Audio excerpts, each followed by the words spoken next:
Jangan lupa untuk subscribe YouTube channel Metro TV News dan nyalakan notifikasinya.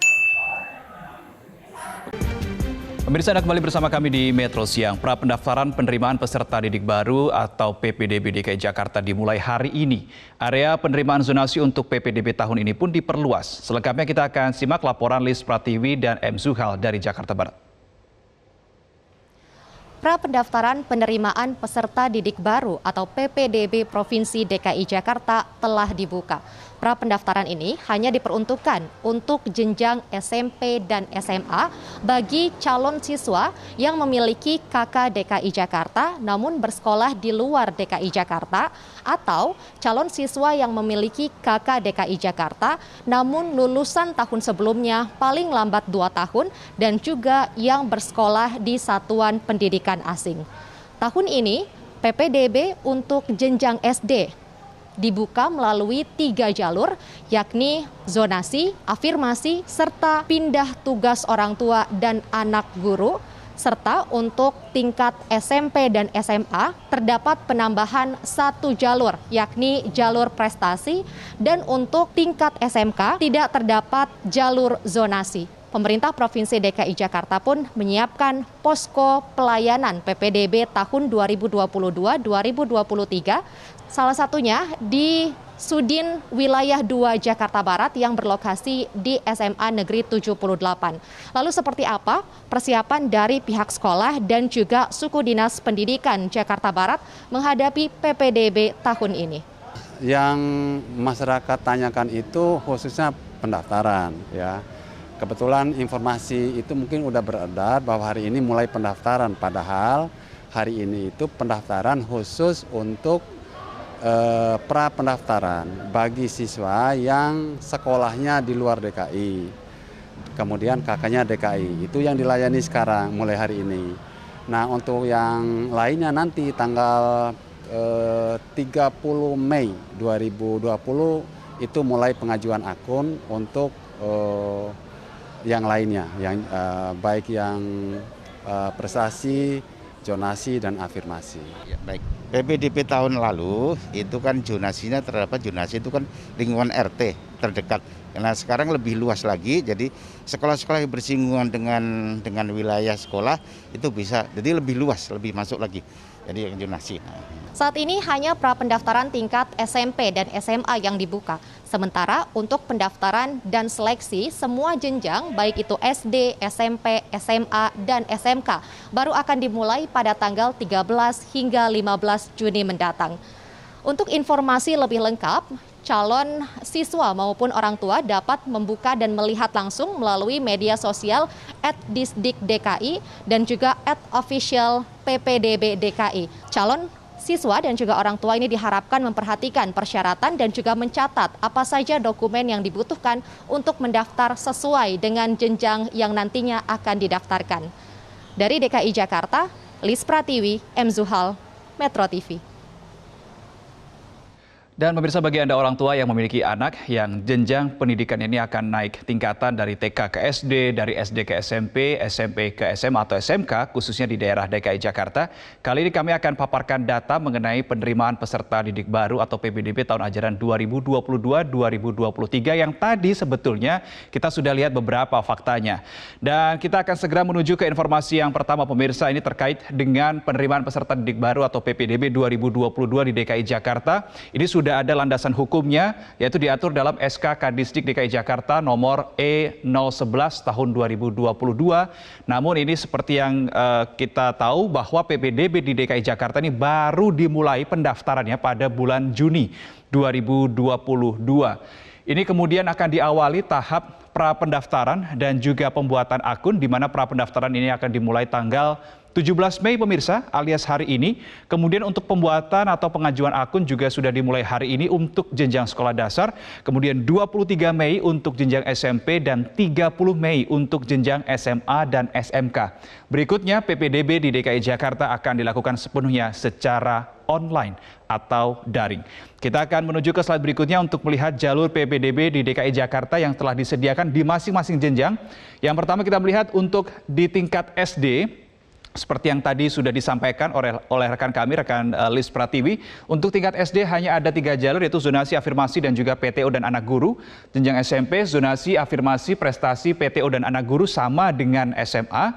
Kemudian khusus untuk SMK ada perbedaan, hanya ada 3 jalur, yaitu prestasi, afirmasi, serta PTO dan anak guru. Tidak ada jalur zonasi untuk jenjang SMK. Nah, zonasi ini bagi anak-anak yang berdomisili di dalam wilayah zonasi yang telah ditetapkan, kemudian jalur afirmasi berdasarkan status perekonomian keluarga peserta didik, sehingga anak-anak dari keluarga yang kurang mampu ini bisa mendapatkan kesempatan yang lebih besar untuk mendapatkan pendidikan bermutu, dan ini yang terpenting disubsidi oleh pemerintah. Kemudian untuk jalur prestasi ini berdasarkan prestasi akademik dan non-akademik calon peserta didik baru, dan yang terakhir adalah PTO dan anak guru, ini khusus anak-anak dari keluarga yang orang tuanya pindah tugas, dan juga bagi anak guru yang ingin bersekolah di tempat orang tuanya bertugas. Berikutnya, saya akan mengajak Anda melihat data terkait dengan tahapan PPDB di DKI Jakarta. Yang pertama adalah pengumuman, kemudian berikutnya adalah pra-pendaftaran, ini khusus untuk jenjang SMP, SMA, dan SMK. Berikutnya adalah pendaftaran, kemudian tahapan seleksi, pengumuman hasil seleksi, dan yang terakhir adalah lapor diri. Nah, untuk pra-pendaftaran, sekali lagi ini mungkin bisa di full screen supaya masyarakat bisa melihat secara jelas, ditayangkan sepenuh di layar kaca Anda, pemirsa. Teman-teman bisa dibantu ditampilkan penuh di layar kaca. Ini pra-pendaftaran, ini ada linknya sendiri, yaitu di sidanira.jakarta.go.id. Kemudian untuk pendaftarannya, jadi ada perbedaan, ada pra-pendaftaran dan pendaftaran, bisa di ppdb.jakarta.go.id. Berikutnya, syarat PPDB di DKI Jakarta, pemirsa. Kita akan lihat beberapa persyaratannya. Pertama adalah batasan usia. Untuk SD ini minimal 6 tahun pada tanggal 1 Juli 2022. SMP maksimal 15 tahun pada tanggal yang sama, 1 Juli 2022. Serta untuk jenjang SMA SMK maksimal 21 tahun pada tanggal 1 Juli 2022. Berikutnya adalah ijazah atau dokumen kelulusan, kecuali untuk yang akan masuk ke tingkatan sekolah dasar atau SD. Berikutnya adalah akte kelahiran, ini untuk mengkonfirmasi usia dari CPDB atau calon peserta didik baru.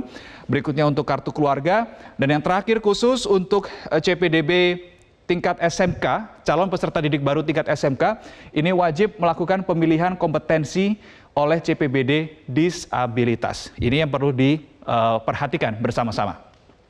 Berikutnya, berdasarkan pengalaman PPDB di tahun-tahun sebelumnya, ada sedikitnya kami rangkum 2 kendala yang terus berulang. Yang pertama adalah terkait dengan pelambatan akses server pendaftaran. Pemerintah DKI Jakarta tidak ingin mengatakan akses servernya adalah down, tetapi mengalami pelambatan.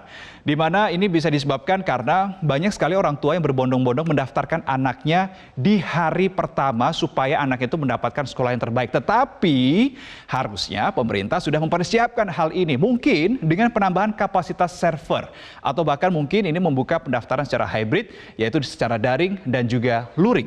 Kemudian kendala yang kedua adalah jumlah sekolah tidak sebanding dengan jumlah CPDB atau calon peserta didik baru.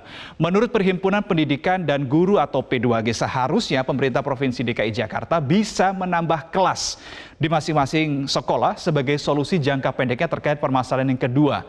Lalu untuk solusi jangka panjangnya, P2G menyarankan Pemprov DKI Jakarta menambah jumlah unit sekolah baru atau bahkan mengakuisisi sekolah swasta menjadi sekolah negeri.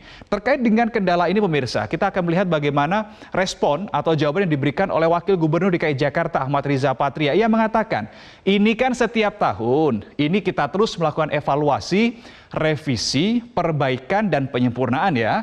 Alhamdulillah apa yang sudah diterapkan dalam 2 tahun terakhir ini semakin baik, dan insya Allah tahun ini akan semakin baik lagi ya. Kita tunggu Pak Riza dan juga teman-teman dari Pemprov DKI Jakarta realisasi dari janji yang semakin baik ini untuk pelaksanaan PPDB di DKI Jakarta tahun 2022. Itu tadi adalah PPDB di DKI Jakarta, pemirsa. Lalu bagaimana dengan PPDB di daerah lain? Kita akan melihat 2 provinsi lain di Pulau Jawa. Di Jawa Timur, Di Jawa Timur akan ada 5 tahap, tetapi kalau untuk PPDB di Provinsi Jawa Timur ini hanya berlaku untuk jenjang SMA dan SMK. Karena untuk SD dan SMP ini merupakan kewenangan dari pemerintah kota dan kabupaten yang tersebar di Provinsi Jawa Timur.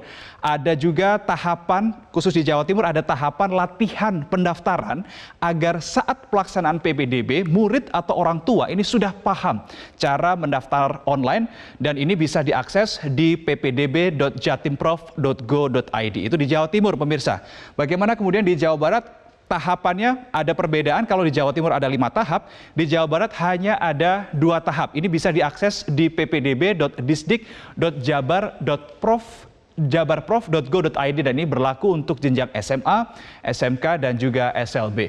Pemirsa, itulah beberapa data dan fakta mengenai penerimaan peserta didik baru tahun ini di beberapa provinsi, yaitu di DKI Jakarta, Jawa Timur dan juga Jawa Barat.